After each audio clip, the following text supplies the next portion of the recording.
Hey friends, welcome to another quick review. I'm checking out this GARVEE Electromagnetic Drill. So this thing is holding on here with just this magnet here. Let me demonstrate real quick here. So right here is, we have the button for the electromagnet. Switch that off and that falls down. So if I want to attach it right here,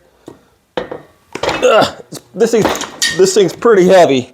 So I have that thing on there. All right, and there we go. So I have this lanyard here just in case their power fails or whatever. It goes right on there. And then you can just turn this thing and it's gonna punch a nice, perfect, level hole into wherever you need it to go. So this will go down pretty far into, if you're drilling into metal, like safes, cars, buildings, whatever, this is gonna be a nice, perfectly level hole that's gonna go straight in. Has an oil reservoir here.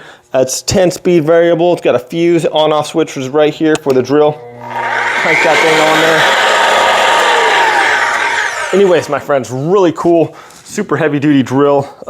Thanks for watching this quick review. Have a great day, and I will see y'all next time.